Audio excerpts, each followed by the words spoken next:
To Founders Couch. Founders Couch is a live conversation with local Houston founders that happens on the last Friday of every month.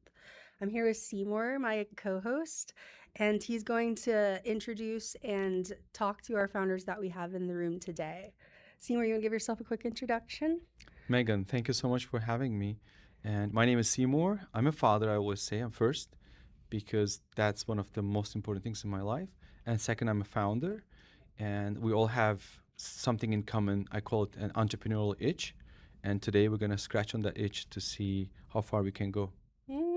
Yes. And before we move into our featured founders, I want to thank our sponsors for today. Founders Couch is run by local Houston founders for Houston founders, and we try to make the show as accessible as possible. So our sponsors, Paint the Town Red, thank you so much for your contributions. It's made us able to have this space. Paint the Town Red is a marketing activation firm. If you're a business that wants to accelerate your growth through strategic partnerships, you should give them a call. And if you want to support Founders Couch, you can also buy and purchase your own seat tickets. We will let you know if there are free tickets available. And we hope that you will join us in whatever capacity, as a founder, as someone who's interested in being a founder, or as a mentor who has advice to give. So with that, we're going to move over to the couch. And Seymour is going to have a conversation with Digi after he presents his product. All right. Looking forward to it.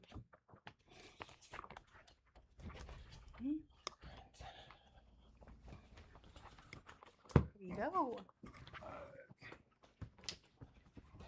They told me. Oh. Hello. Hi. All right.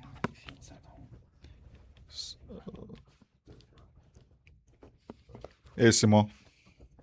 Welcome. Good to meet you. Nice to meet you as well. Before the show, I got to hear some of your answers, for internal conversations. Yes. And I'm pretty excited about the rest of the conversation so that for our audiences to get to meet you, to find out about your journey. Yeah. And maybe you could start with introducing yourself and then we'll take it from there. Yeah, so I'm Deji. I founded Oya out of the bane of my existence as a CMO at a direct-to-consumer business. We used a lot of creator marketing, and the things that will come up all the time that take up all of our time was the operations intensity. No, it wasn't even finding the creators. It was getting assets from them, paying them, reviewing the We will content come to that, but I want to get to know you first. Oh, yeah, me? Like I said, my accent is Nigerian, born and raised in Lagos. That's where I got my entrepreneurial start. And I have an engineering background. I'm a father, like you. I have a daughter who's going to college next year. So comes with attitude, I guess. Yeah, no, she's actually. I lucked out. She's a great kid. Nice. So I'm very, very, very, very happy and a proud dad.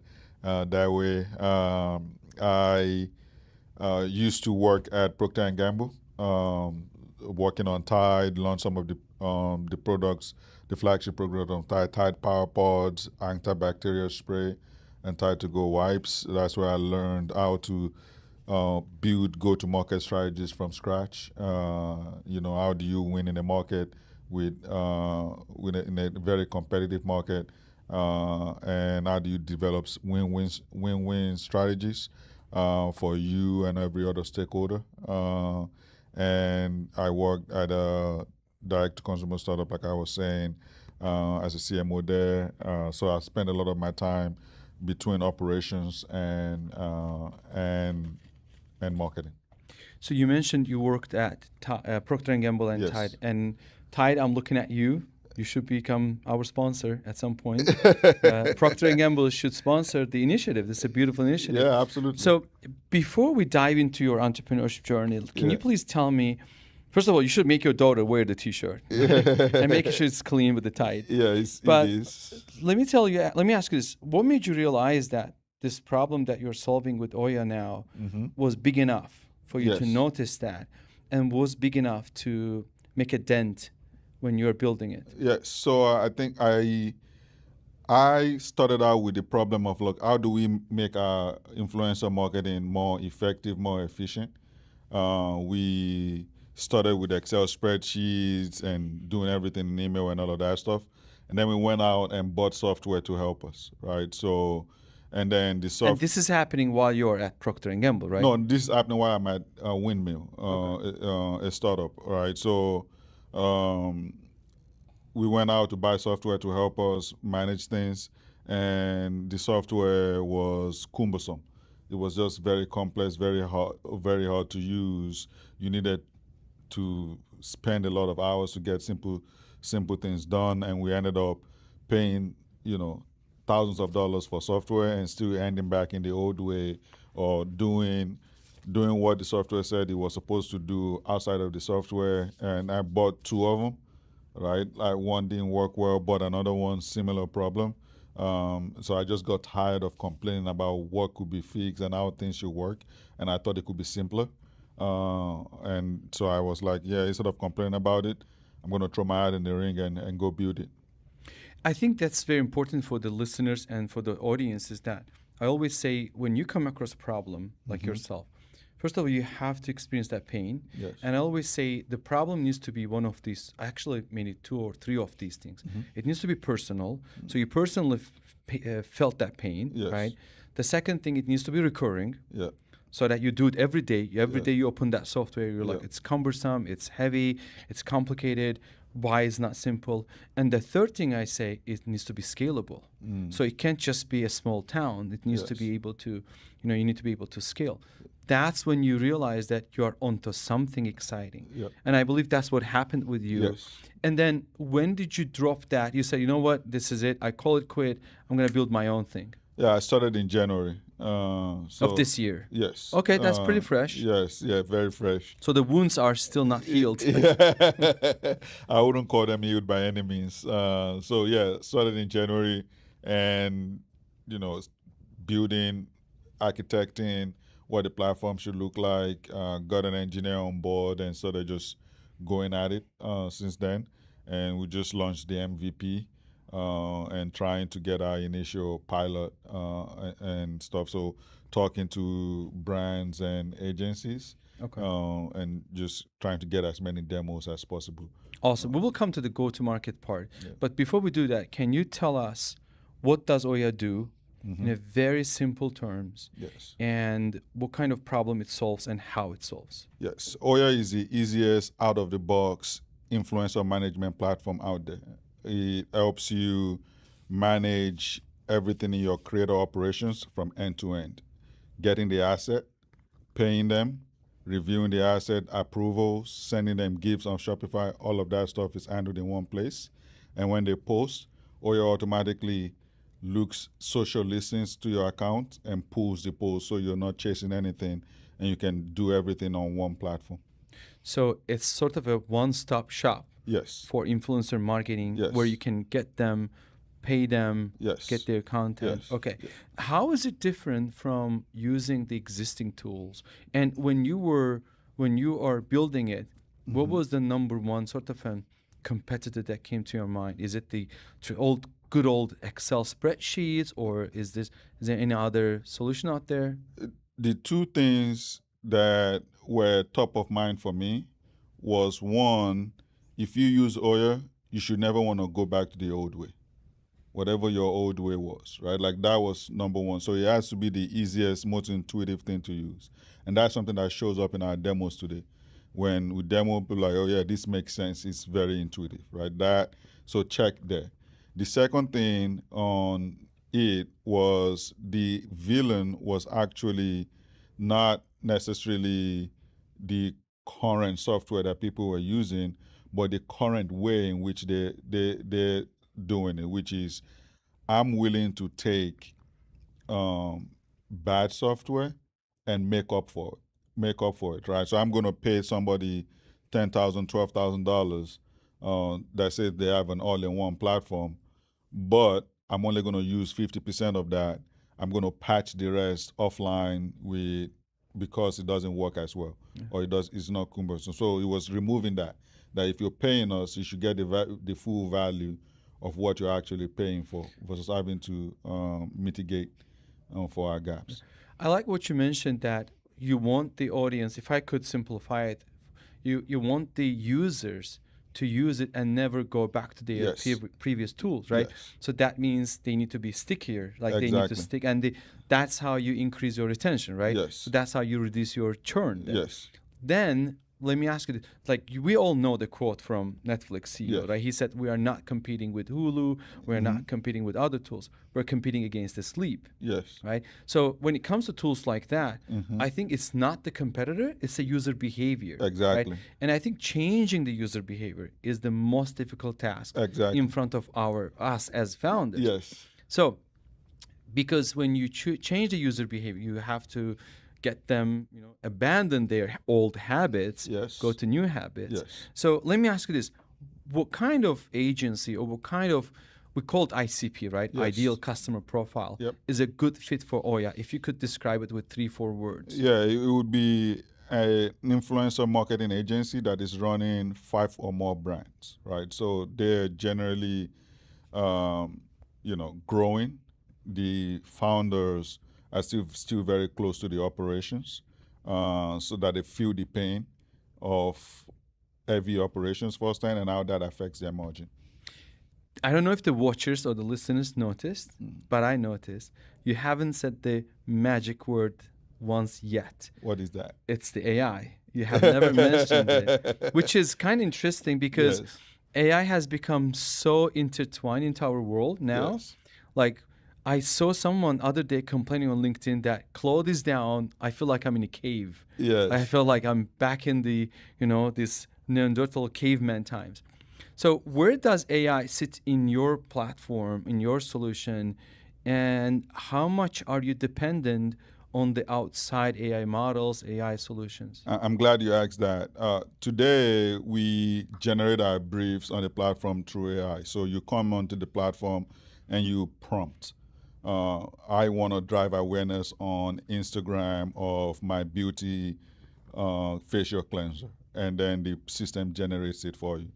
Our actual North Star and what we're trying to build towards over the next several months is a creator program that actually runs itself, where all the routine work that you have to do as an operator is done by an AI.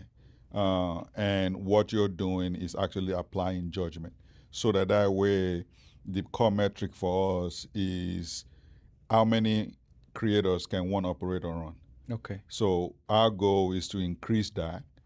So following up all of that stuff, the automations we have today on posting and following up, but we want to get to the point where you can prompt and we will find the creators for you. We will negotiate on your behalf. We will actually watch your videos for you and help you give feedback. That's somewhere we want to be able to get to. Interesting. I may challenge you with this question, and this could be my last question, Yeah. because I want to understand when we talk about AI, and you said you want many things to be done by AI, right? Now with all these tools and seed dance or all other tools becoming really good with the video, Yes. with the what do you call emotions, Yes. we look at the voice AI applications, right? Now they have the filler words like feel so human and the pause and everything. Do you see at some point AI completely replacing influencers?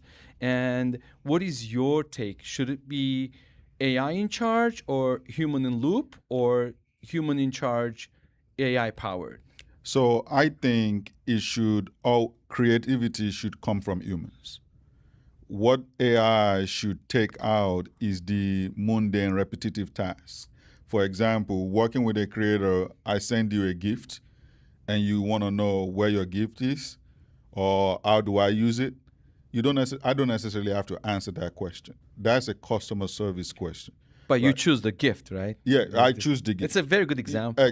I choose the gift, right? But the mechanics of you ask in routine questions, that should be handled by AI, right? And I think regardless of how good AI becomes to where even it's not indistinguishable from a human, ultimately consumer trust matters. And I think in the long run, people would choose brands that use more people than use AI. It depends on the kind of brand. If you're trying to build Tide, you're not going to build Tide off of the back of AI generated content, and that AI is your creator. But if you just want to build an Amazon brand, yeah, you could probably get away with it. I'm a big favor of human in charge, AI powered, because at the end of the day, I want to Exactly. be the decision maker. 1000%. Because like you said, and when I do anything with AI, let's just say I have a task to do or I'm doing certain materials, I always say at the bottom, say that I used AI, which model, and I use LinkedIn and I use your website and my personal judgment, Yeah. right? And that sentence generated by AI. I'm just kidding, no.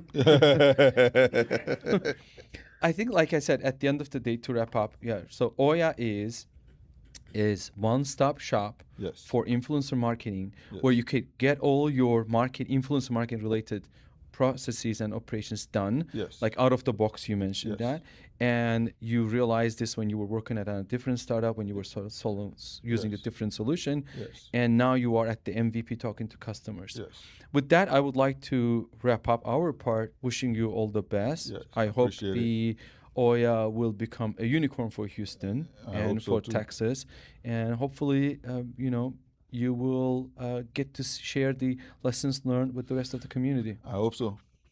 Yeah, thank you. Thanks for being with us. Yeah. All right, cheers.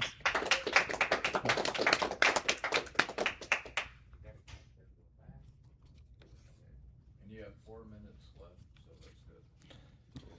All right, good. I made sure to stay before I press on. Get the phone. Camera's watching me, so I'm watching the camera too. Are you interviewing me? There. Charlie, are you interviewing me? We're having a I could talk with you. What did you have for dinner last night? Was it good? Why didn't you invite me for dinner? I don't know what you eat. I don't know what you eat. Oh, hello. No, Simon is gonna sit where you are as well. Oh, okay. Yeah. we're gonna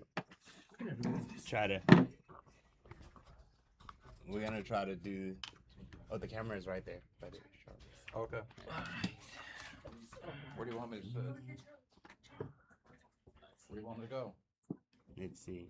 Okay, I'm gonna go there. Yeah. Need this, right? Thank you, sir. Okay. I'm gonna and keep I'll- you. I'll You do- wait. I'll do the timer for you. All right. Oh, yeah. All right. Absolutely, you bet. All right. Am I writing a pen with this? Oh. Oh, okay. Huh? Feel like I just came out of the cave room. Trying to figure out how to use this. The down one, I think, is forward. That one is for forward. I think so. Well, you can go one I'm slide just gonna forward. talk. Tell me when it starts Move the timer. I've got forward. it set for. Move backwards. That's interesting. It's not moving forward.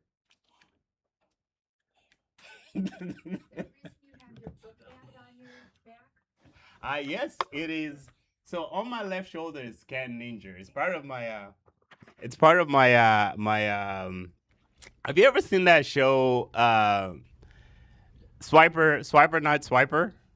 Dora the Explorer. But no, on my left shoulder is Scan Ninja. And they're located out of the Iron, and they do attack surface, AI attack surface. You should check them out. Scan Ninja, wonderful family-oriented startup business, but they're based out of the Iron. So I like flagging them on my left stand. Plus also the whole Dora the Explorer theme. Go ahead. All right. Yeah, it's not working, but. No, this is fine. This is fine. Yeah. Oh, you want me to go first? All right, let's go. So, my name is Joseph Bankole.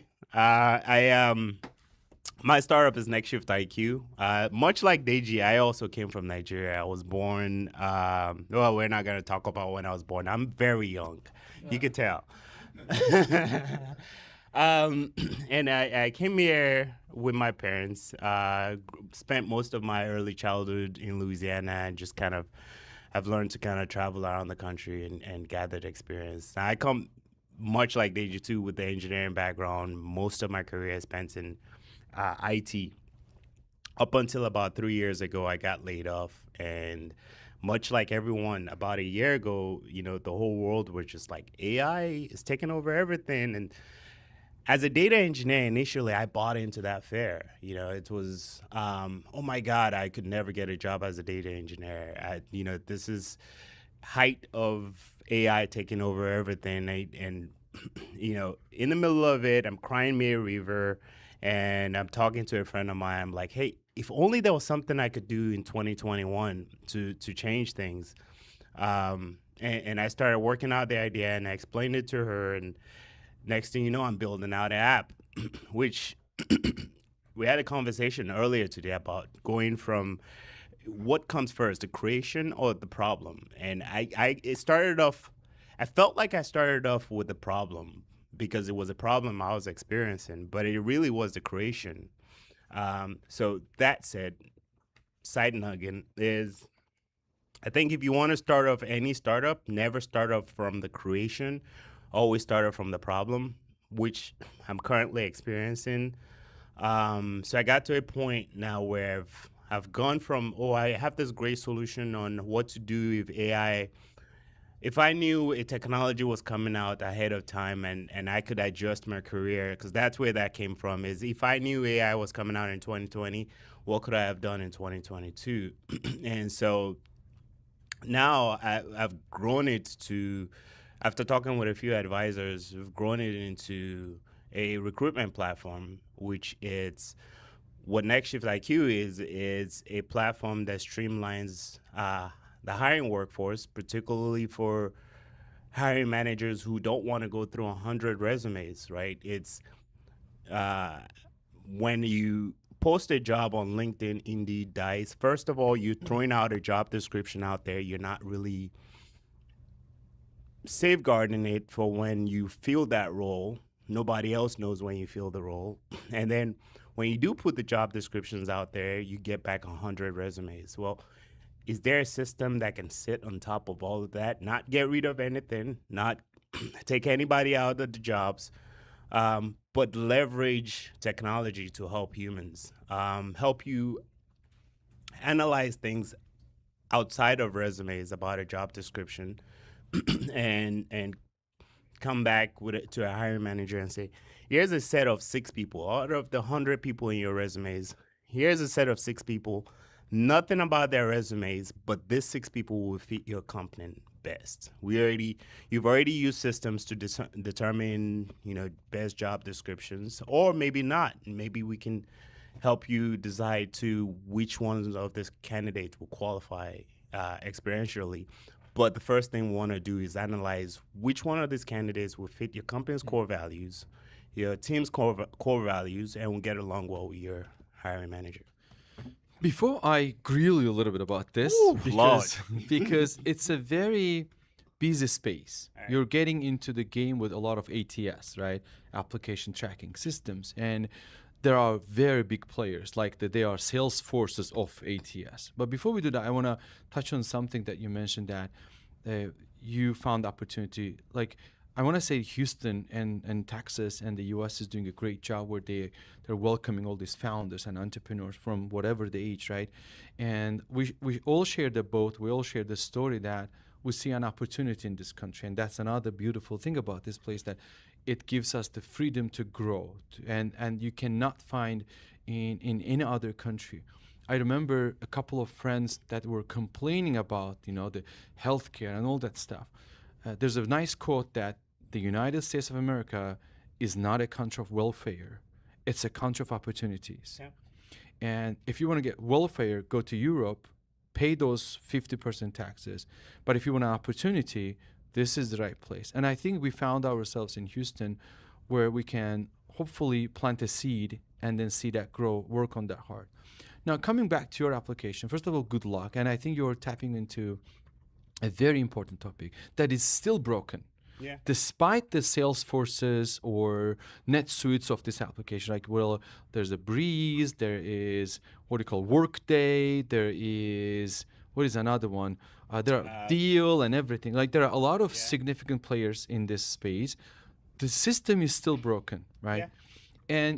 But my question is, how are you able to convince those companies to switch from their existing ATS to something like this? Are you totally replacing it, or are you coming on top of that? That's a great question. I like to believe when Uber came around, they did not go. They did not think too much on we're trying to replace taxi, or we're trying to complement taxi. And the reason why I make that analogy is when we go back to brokenness, the solution, the answer to your question is in the solution. What Uber did before Uber, and the crowd plays, watch how this plays out in relationship with job search right now. When you write a job description, you post it out there, and hopefully a candidate out there will see it and come to it. Before Uber, when you're looking for a taxi, you stand in the middle of the road and you wave your hand, and hopefully a car will come to you. What Uber did is says, well, no, you know you need a ride, and I know somebody who's sitting out there just waiting for a ride, and it brings you to you. And that's what's broken in the job market is we know, yes, I get the impatience of candidate. If you're sitting waiting for somebody to reach out to you, you have to do something. But at the same time, there's a hiring manager out there who's looking for people, not necessarily, there's a hiring manager who's hiring for cybersecurity role, who's not looking for a cybersecurity expert, but is looking for somebody who is honest, trustworthy, whatever core values you could think of. That's what he's looking for, not necessarily only somebody who's just good at the job. I feel like there's a way we can get that, the same model that Uber has, and still also provide to the candidate the ability to job search. If you're not patient enough to wait for a hiring manager to say, hey, look, I've seen your profile. I mean, our information is out there. If we're, there are lots of people who are still worried, and me too, there are certain things I don't like AI to have my information on. But if I'm being honest, my information is in the dark web, and it's only a matter of time before somebody gets a hold of something that it shouldn't. That being said, we can tap into some of that information and feed that to the hiring manager to help the candidate out, right? When you said my information is out there, I thought you mean LinkedIn and Facebook, not the dark, not the dark web. I had Chase Bank called me the other day. They said, like, do you know you got your email address password out in the black web? I was like, eesh, that's serious, because all my personal information is my email. And Chase knows about it. Yes, yeah, and the bank account. Let me push on that a little bit, because I like the Uber analogy. I like the Uber example, because there are taxis, there are cars. I really like that part when you said, you know that you need it, right? And you know that there's someone out there on demand would come your way that would match your values, right? But recently I read that now the job descriptions are written by AI, posted by AI, scheduled, and the resumes are written by AI, and resumes are screened by AI. So what is left for us? That's a great question. But then, is that the problem? They say always ask yourself first, before you solve any problem, should the problem exist first? And what I come down to is job descriptions were invented in 1800s. And resumes were invented even further back in the 1400s. So there were resumes before the job descriptions. Right, yes. There were resumes before the job description. It was That explains the unemployment. Right. And now what I'm saying is just get rid of both of them. Now you can't say that recklessly, right? Because you can't just take away something, you have to supplement it. But the truth is, the architecture of what resumes was, we've accomplished so much as a society that do we still want to keep with the same model? Um, do you still want to write? Does that make logical sense that a business who has so much stuff to do has to write a job description, put it out there, and wait for months to fill out the role? Or can you be smarter and stop doing the old way of doing things and find your resources faster and move on with your life? I like that you're challenging the system. And at the same time, I think this is again to our viewers and listeners that type of challenging takes a lot of resilience. You gotta be crazy to a certain point to have that resilience, not to give up. And I think like when there's a system which is broken or partially broken, you come in, you say, hey, I'm gonna fix this one step at a time, one candidate at a time, one job description at a time. So, but I was gonna ask you something with a little bit of challenging, and this could be my last question before we wrap this up. Let's just do a little bit of reverse engineering. Now that you have solution, can you please take us to the next 3 to 5 years and then reverse engineer that, saying that that's where I am sitting at the table, writing the signature, signing the document for my exit. Can you walk us back from there? Where do you see that happening? It's so some of the mentors, we've had at the Innovation Studios. Shout outs to Ben and his associate. I've asked, and Roselia, I've asked similar questions, and I've had a few weeks now to ponder on it.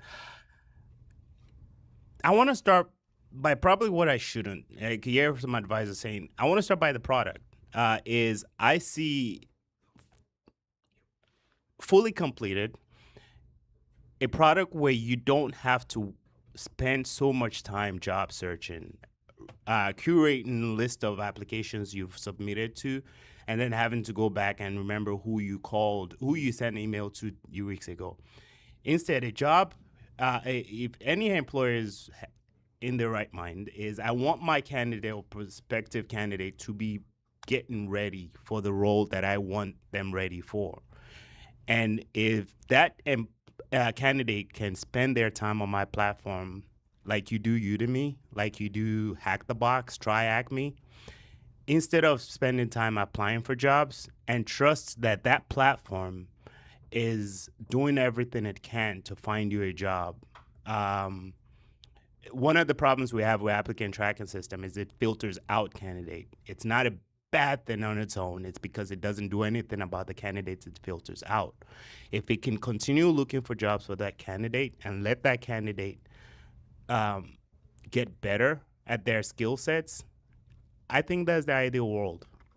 I like the foundational change that you're offering. I really like that approach. And one thing before we wrap up, I'll say the last, and if you want to add a few things. I was talking to an investor, two stories actually, quick, maybe the viewers and listeners may find this interesting. I was having a 2 a.m. Zoom call with an investor from South Korea. This is pre-pandemic. And so we are in New York, we are raising our first seed round, and I was talking to an investor from South Korea, and he comes closer to the Zoom camera. He says, sell me your company, how much? Right on the spot. And I, on top of my mind, I said 50 million. And he said, I like this because you have some sort of number. And today, when they ask me, like when I'm trying to fundraise or talking to investor, they're like, so what is the ultimate goal? And I do reverse engineering, which reverse engineering helps me think differently. Here's I would recommend to some of the founders, hopefully they may find this useful. I say, I'm going to sell my company for, making this up, $550 million. In order to sell my company for $550 million, I need to have 200 million ARR. In order to have 200 million ARR, I need to have, let's just say, I'm making this up, 100 or 5 million MRR, monthly recurring revenue. How do you make that equation? You sell your company to 3 to 5x. Okay. So that's how you go back, right? And then whatever MRR you have, 12x is your ARR. And then you say, I need to have 10 million monthly recurring revenue. How many customers do I need to have 10 million monthly recurring revenue? Let's just say I need 200 clients. In order to get 200 clients, how many sales representatives do I need? How many meetings do I need per week? How frequently I need to meet with these, right? How many calls do I need to have on my calendar so that I can reach to 10 million in monthly recurring revenue, so that I can reach 200 million ARR. I'm just making these numbers up, so that I can sell my company for 400. And how many meetings do I need this week? And how many meetings do I need today? That clearly defines my next action so that I can fill out my week. I don't have to think down the road 3 years. I just need to think about tomorrow. Is my calendar full enough with the meetings so I can make up to this monthly recurring revenue, so I can build up to my annual recurring revenue? That definitely helps me in terms of what I need to do. And sometimes I'm embarrassed when I'm not doing it. I'm like, whoa, I didn't have my meetings today, so it shakes me up. I'm just back on the calendar, back on the meeting. So it definitely helps. And I wish you all the best with your Thank you. solution. Appreciate Hopefully one day you will call us to the sales or go in public, and we will celebrate, and we will be cheering until then from the sidelines. I like it. To answer your question though, like it's I love you have a great business mind to be able to think ahead and bring it backwards. I think I come from a solutions perspective, whereas like I want to focus on what the problem is. We had a conversation earlier too. You know, everyone has different strengths, and hopefully down the road I'll run into a co-founder who can pick up the business and who has that instinct for the business mind a little better than I do. If you're paying well, I'm open to that. Oh, now we're talking. Thank you so much for being with us. Absolutely. Thank you. It's Cheers. been a pleasure. Yeah, cheers. All right.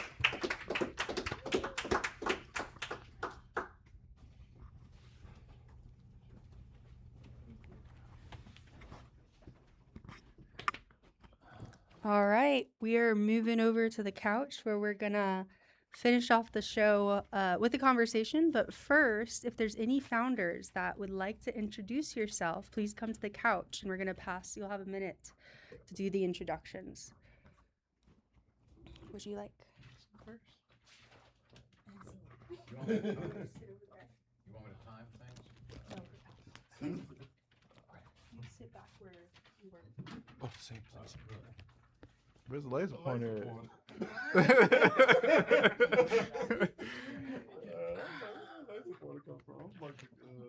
thought it was the mic. Yeah, feel like a little cat. A little cat looking at the laser pointer trying to hit it with a pop.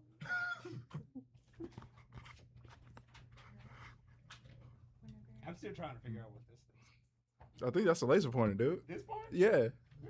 I'm pretty sure that is. Yeah. No, the laser is. It's right there. He's going first. Can you get this one? It's right there. Are we good? Oh, okay, Alright, there we go. good to go. Okay, so I'm just introducing myself. Yeah, and then your startup. Okay. Whatever you wanna do. No problem, no problem. Hey everyone, my name is Shaka. You may have seen me on the show before. I'm the founder of Houston Board of Food Security. We work here in the city around being able to increase the consumption of locally grown food. It's an amazing mission that I'm on, and I have individuals here at the Founder Couch who are on that mission with me. If you're ever in Houston at Fridays, stop by. It's an amazing group to be a part of. Hello, my name is Megan Ducote. I'm founder of Houston Bloom. We provide events that help people do peer-to-peer education to upskill, and matchmaking events to help people in Houston find collaborators. I'm building the community legibility spec, which is technology that's open source and decentralized that enables co-creation without data extraction. Hi everyone, my name is Gavin, founder of Gavin Consulting Services. Under that umbrella, I have an app called Purely. is a biblical app that allows you to have prayer, come up with a solution, and is AI based, but is also privacy driven. So no apps are no data from your app will able to leave your phone. So pretty much a solution just to keep intimate things private. So that is my spill.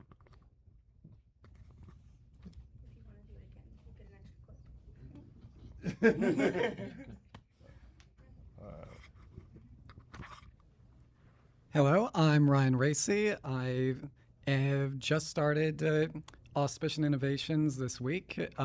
The product so far is we have a graph-based RAG system that is also a documentation engine. So the objective is that it keeps all your documentation consistent because it is all extracted directly from the AI memory. So if you have projects that generates far too much documentation and you start having things go stale, we can fix it and make sure that you don't have any looping issues. We have a live demo available on GitHub. It is all local currently. We are still working on the back end, but we will get that up soon. Thank you, Ryan. And with that, we're just going to head into our couch conversation. Seymour, if you want to lead the conversation, but I actually have a question for you first. And it's one that Joseph kind of posed to us earlier, which is, did you always know that you're going to be an entrepreneur? No, the answer is no. Because when you grow up with these certain societal limitations, right? You finish your college, you get a job, and you get paid, there's nothing wrong about that as well, right? So I think that comes down to what we start feeling. So I call it entrepreneurial itch, we talked about in the beginning. And imagine you're laying on couch and just resting. And then you start scratching your head, scratching your leg, and I call it like the entrepreneurial itch. When you reach certain age, like could be 19, like Deji, it could be 21, 25, 40, 42, 50, whatever. You feel like you want to do something. You want to build something of your own. You feel like you could either bring some value with that, right? And you start seeing the problem as a recurring, personal, and you're like, I'm encountering this every day. And at some point, you decide to do something about this. I believe that's when you start scratching that entrepreneurial itch. And sometimes you do something for yourself just to solve your own problem. And it happens to be something useful. Others start using it, finding benefit. One of the inspiring stories for me is Justin's peanut butter. Have you heard of it? He sold his company in 2016 for $281 million. The reason he started making peanut butter at home because he was vegetarian and he wanted a source of protein. And he started doing this at home and putting into sort of like packages. And he noticed that his roommate started stealing his peanut butter and eating it because it was tasty. And he decided to label it so that they don't steal it. He started writing Justin's. And it started growing. At some point, he said, the guy's from Colorado, Boulder, Colorado. He said, you know what? This could be something good. He borrowed $75,000 and he started making peanut butter at home. 10 years later, sold it for $281 million. 10 years later. Now imagine this. 10 years, right? We hear the stories beginning. We hear that 281 million. Nobody wants to hear that 10-year thing, right? And imagine you start something today. And then 10 years later, you have grown up something significant. So I would say the secret sauce of entrepreneurship is the name of the game is patience. But we cannot know if we are entrepreneur from the beginning or not. That comes, I guess, with trying or experiencing that pain yourself. Yeah, that's lovely. One term that I've heard from it is the pathless path versus the default. And yeah, thank you for sharing that 'cause that resonates with me. Well, I'm curious. We've listened to the funded founders and heard from Seymour talking about exits. Is anyone in this room a founder that isn't sure if they want to exit? Because I'm one of them, and I'm curious what that even looks like. So I'm just curious if anyone in the room either is in the same boat or has any knowledge about that.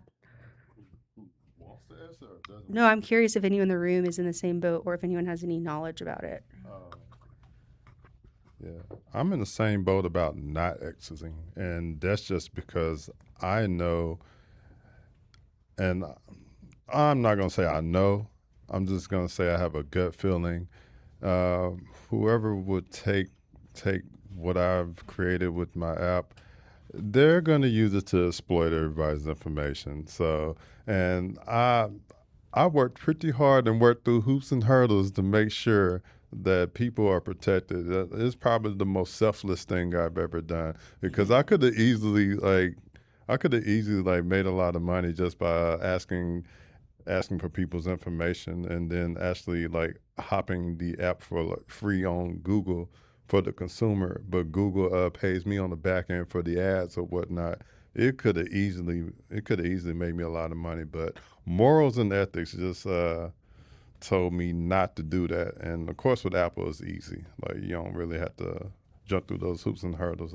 I'll go through that on another episode. But I think I think in order for me to actually give it up, it has to be somebody with the same moral principles. Like, hey, you can throw millions at me, but at the same time, hey, my morals are there. So I don't think I'll be able to. I don't think I'll be able to do that. It's funny. It's like we need Joseph's values alignment tool already. But no, I think that, when we talk about the founders starting something and having that itch and wanting to solve a problem, it's hard for me when, like, at the end of the day, if you are selling, it's going and it's going to be made into whatever people make of it. Go ahead, Joseph. Can I ask why? Like, why would you, like, when you were asking the question, my mind was, of course I want to get rid of my stuff as quickly as Really? possible because that's, and it's not, it's, there's so much that I could think of to get the product from 1A to B. And a lot of times, if you can let other people into your idea, the idea travels further. One, and two is also when you sell, you cash out. That's where that's where you get the cash from. But then outside of that too, the idea travels further when you can pass it on to someone else to say, hey, add in what you think this should be. So why? Yeah, the question is why. I guess- why would you want to hold on to it? Yeah, so I guess like that getting ahead to make the money to get the seed for the next thing is, I get it. Like, I get it. But for me, I guess one of the issues is that trading of companies and assets and being so removed from your stakeholders or the people that you're trying to serve. I really value that distance being as short as possible. And so when you talk about like people coming and buying you or acquiring you, that's making you larger and bigger and, in my opinion, further away from maybe the problems you're trying to solve. And so when we talk about solving systemic or issues in the world, it's never made so much sense to me, like, I guess, in that. Like, it's been something that I've always struggled with. I would like to add something to that because that's what differentiates us as founders. There are multiple types of founders, right? One of them could be, they always say that begin with the end in mind, right? So you have to put that in perspective, like Gavin said. Do you want to sell it or not? Do you want to exit or not? Are you going to raise VC money or not? Maybe there are tons of founders that have done bootstrapping. They have never taken a single dollar. They are profitable and they have bootstrapped from day one, no outside VC money, because when you get VC money, then you have to play with their agenda, which is, again, comes down to the subjective preference, right? It depends on the founder. Would you like to? Also depends on what kind of business you're building. If you're building something for community, like you mentioned, then maybe you say, you know what? I will continue growing slowly, right? I'll be a boutique firm, let's just say, and I don't want to scale up like crazy. For example, let me give you an example of Mr. Beast. He started chocolate recently, right? Did it take off? It took off one, and then the spike is this, and then all that goes down. My son insisted that we need to buy one, and he didn't even finish it. Mm-hmm. When I asked him, do you want a second one? He was like, no, I don't like it. So Mr. Beast was like a matchstick, right? Burned fast, or took fire fast, and then died fast. But at the end of the day, depends on, do you want to go together or do you want to go faster? Outside capital will help you, but the private equity firms will push you to sell, right? They will say you need to close. When you get investor money, for example, we raise money, and investor funds work 8 years. Right? In the first 4 years, they invest money, and in the second 4 year, they want you to sell and exit because they need to take the ROI back, right? They need to take this, like at this, I don't know, 40x, 50x, 1000x. They want that money back so that they can pay their LPs, limited partners. I think it comes down to what kind of founder you are, right? What kind of business you're building, and what do you want to do with this business? Do you want to sell it and get it done, build something else? Or do you want to continue and pass it to the family? Or do you want to just keep it as a boutique and continue growing with slow pace where you have inner peace and peace of mind, and you are in charge of your agenda? It comes down to the preferences. Yeah, that was something that I was actually going to touch on as well, because me and you, our functions are very similar to the point to where it's like we're building something for the communities, and we may not necessarily be able. I'm not gonna say able to get to that position to where we can sell, but where we're feeling like we have to, or in that kind of sense, to where if Joseph's building an app, or like what DJ's doing with his business, where they may be, I'm not gonna say have like more incentive, but it's more in line for them to begin to start to sell their apps. Where we are, where we're attempting to foster and build a much larger community around our missions that we want to be able to see happen. Doesn't necessarily mean that you sell or you exit. You may step down, but you're still heavily involved in that, because that is a very personal mission that you may be able to do for like the rest of your life, and that may be something that you stay in control of. I'm so glad that you're here. I was watching a past video and I heard your introduction, and I want to talk because the way that you're going about getting funds for the work you're doing, it's very creative. It's like bringing together different stakeholders in the community. And what I guess is interesting to me is we had at the beginning of the month the guest speaker who was an angel investor come on, and the question was asked, do you imagine that investors are going to give money to SaaS products? And no one in the room knew if they would anymore. And so I guess just as someone who's trying to do more impact work or more infrastructure work or more community-based solutions, like walking the path of what does the sustainable funding look like, or how do we even get funding? Like I've applied for one grant now. So I'm curious on that, and I'm glad that we've met, because it sounds to me from the research I've done, it becomes more creative. Like you can't have a moat that's technical. Instead, it's relationship based, right? Like how embedded can you be with the people that you're serving and into their systems? Yeah. Deji, I would like to jump into this. When you're building MVP now, how do you build relationships that it goes beyond the product? I think it starts from wanting to know the things that matter to the business, right? So if I'm demoing to someone and stuff like that, I start from the perspective of like, okay, how are they doing stuff today?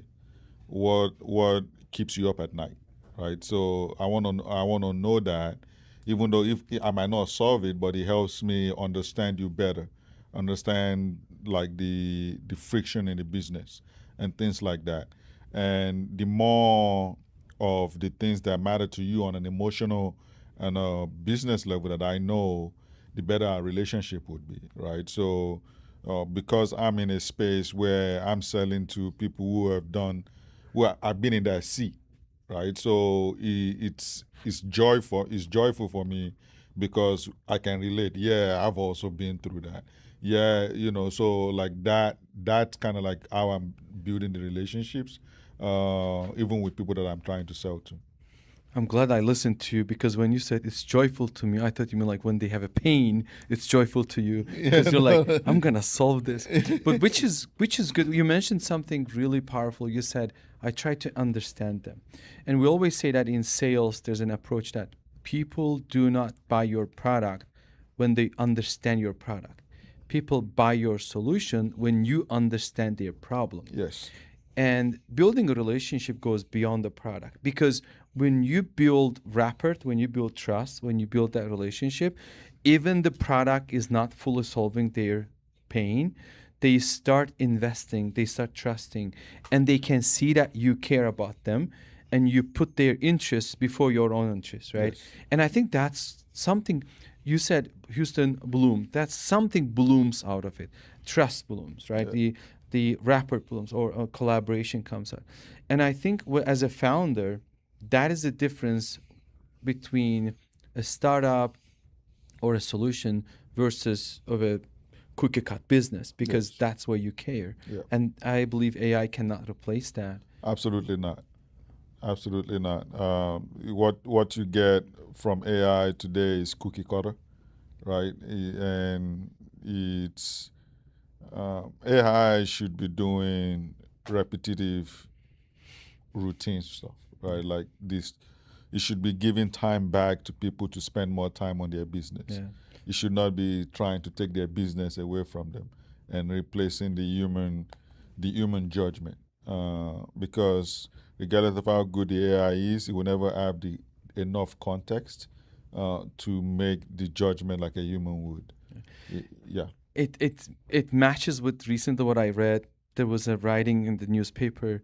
The woman was saying that I don't want AI to create art or music. Yes. I want AI to do my laundry, my dishes, so that I can create art. I can help 1000%. That's the way it's supposed to So be. that's very interesting point. But I want to touch on one more point. Maybe everybody can chime into that.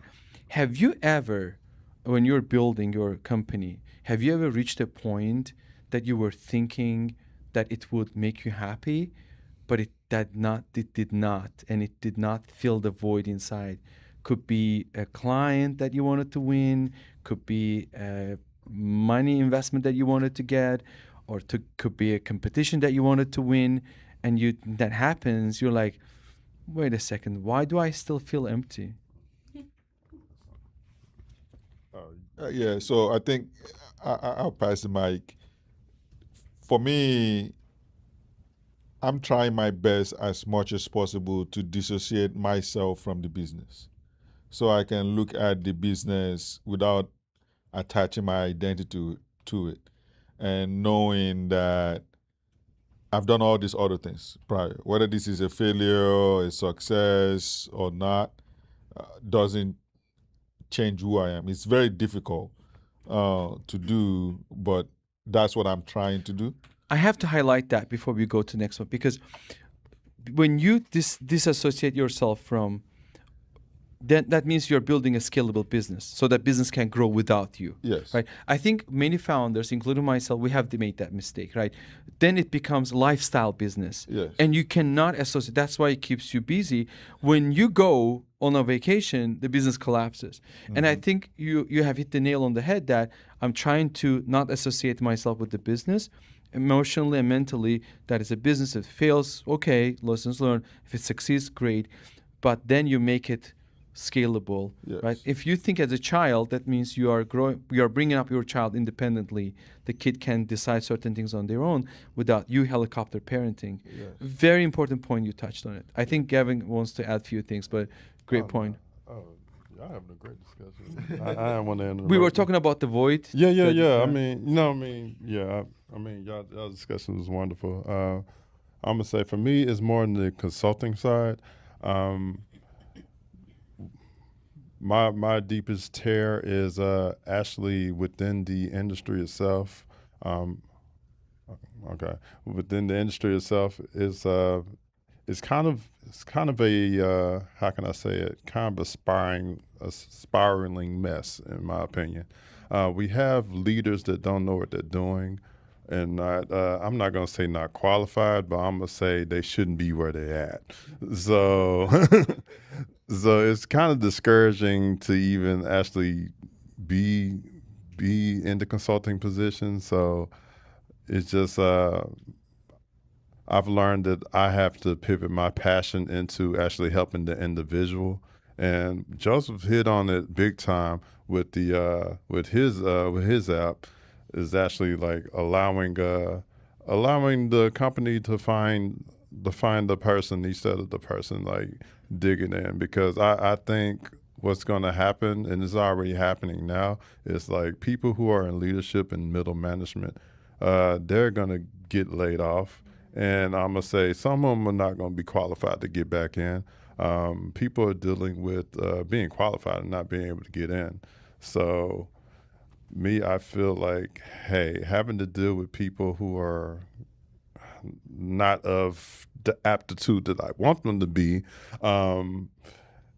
is actually having a hindrance. And I say what Joseph's came up with is actually pretty good. And me, if I had to pivot, I would actually be the one who's bold enough to have like a talk show or something to where people can come and sit and actually talk with me. And I mean, at their own risk, and say, hey, all right, this is what's going on in my industry. And I was like, yeah, this is what's going on in mine. We have such and such that ain't did the liquor training in like 20 years, who's telling us how to implement AI into our business, but don't have any training, or don't go into any events to learn what's going on. It happens a lot. And yeah, we have people who call themselves executives using Google to make decisions. So I'm gonna leave that at that. So Well, we are right at the end of the show. Before I open it up to just see if there's anyone in the audience that has questions, I just want to say thank you all for coming. Founders Couch exists to help give founders more visibility, to share their ideas, their vision, get it out into the world. If you've participated today, please make sure you're doing the video consent form. And also, we'd love to stay in contact with you. We'll be sending out clips to the people who participated so you can share however you like. And thank you so much. Does anyone in the audience have questions for anyone on the couch with our last few minutes? Does anyone else feel motivated by spite? Oh, Spite. Are you angry enough to do something about it? yeah. So I would love to answer just because it's the same question. So the question was, does anyone just feel motivated by spite? Spite, like I'm gonna get you, or some animosity. Yeah. And when Seymour asked, does anyone just feel kind of dead inside when you have milestones? For me, like in my career, I have felt that a lot. Like I was like, I'm gonna make X amount by the time I'm 30. I did it. Great. What's on to the next thing? It's always been this next thing. But for me, now I think my goal is that I will be happy, not when X amount of dollars, not when X amount of whatever, but it's when my life, I can see that my life is significantly improving and the people around me lives are significantly improving, because I don't know about you, but I'm just so tired of it. The current system, the current way things are working, and like, why are, working like lab rats? So like, what does that look like? And so that's kind of what my driving is with spite. I'm gonna say I'm along the same boat as Megan over here is. It's an app that we're working in parallel as well. For me, it's the understanding that I call it a eugenics-based food system. Individuals that are in control of the types of chemicals that get introduced to our food systems, they understand that these chemicals are not apt for longevity and healthy living, yet they are approved anyway. They have the studies. They know that these chemicals are not supposed to be ingested in any form of amount, and understanding that they're also bioaccumulative. For me, I'm spiteful against them and the way that they're operating our national food systems, and it's something that we all have to ingest if we are not controlling our own food systems. So my work comes out of wanting to have a better control over how our food is grown and how our food is consumed, to get away from that eugenics-based diet system that we are having to live in. Yeah, I think there's always an ounce of spite somewhere, in every entrepreneur of like I need to. There is, and to give you one example, I was at this event and this now investor, ex-founder, started the ancestry DNA, but for cats, right? She got a lot of no's, and she kept every email, every name of everybody that told her no. And when she made her exit, she sent them all an email. She put all of them in one email Not and petty. sent them all an email, right? So, like, you told me no, look at these numbers, right? She told them exactly how much and all of that stuff. So, yeah. I think we all have a little spite in us. To be honest, that lady is petty. She was petty, but I give her credit. I give her credit. Me, yeah, I got a little spite. I mean, me, I just want to see. My goal is to see people succeed and people be able to get in and get into places where they should be, and also be able to thrive and businesses to thrive. So the businesses that say they couldn't make it because they didn't have the resources to do this, I like to see them grow and succeed. So that's like the ultimate goal for me. And hey, I'm spiteful because some of these companies deserve to succeed, but the big ones kind of try to crush them. So I'll take a little cut in order to see them succeed. So that's my thing.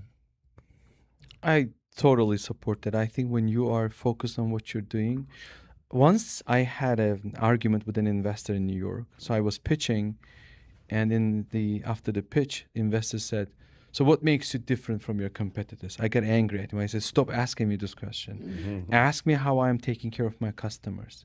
Ask me how I increase my retention. Ask me how what is my lifetime value with my clients, right? Like, stop asking. I'm not different," I said. And I said, and I actually lost the control there. I said, "Can I ask your wife, how are you different from other men?" Like, and he, ouch, ouch. I shouldn't have asked that. And I don't know, you call it spite or whatever, but I ended up not getting the investment. I'll say that.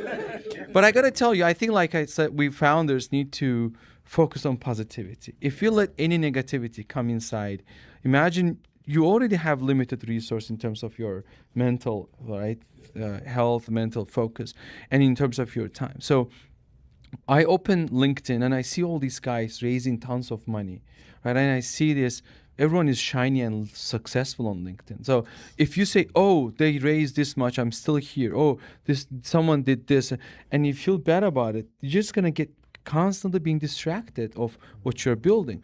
So I would say to myself and to others, when you feel like that, you got to remember back to basics, to the drawing board. Why did you start in the first place? And my son makes that mistake sometimes. He says, "Oh, I wish we had this, like our house, which could be this big, that big."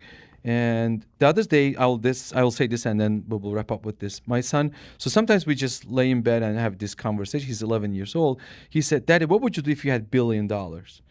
And I was like, "Most probably nothing differently." He said, "You don't wish you had a bigger house?" And to which I said, "How many bathrooms do you have in this house?" He said, 3.5. I said, "How many of them do you use?" He said, 1. I said, "How many rooms do you have?" He said, "This much." And I said, "Do you use it?" I said, "See, what's the point of bigger house if you're not going to use them? What's the point of bigger this and that?" I like Frog Watch because it does tell the time, right? Certain things are not, that's why I was mentioning that. You may raise millions of dollars or success or another thing. If you do not have that joy inside, if you do not have value-based approach to what you're doing, if you're not taking care of your clients or prospects, like you mentioned, right, no amount of money will make you happy. You will constantly want more and more. But a single prospect calling you or client calling you saying that, "Hey, you know what, thank you so much. What kept me up at night now has been solved thanks to your solution." The invoice amount doesn't matter. You take that joy, you go and share with the community, you spread the joy, right?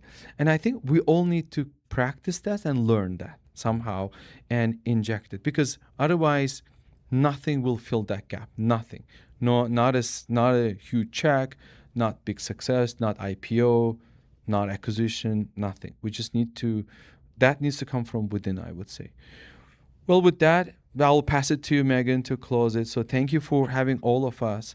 I believe all of us took something useful from these conversations, and we're leaving towards the weekend with something valuable. Yes, thank you everyone for participating. Thank you, Seymour, for being such an amazing host. And if y'all have feedback on the show, we are trying to improve every month. So look out for the follow-up email from us with a link that you can do that, or just email me, come get my contact, DM it to me, whatever, however is easiest for you.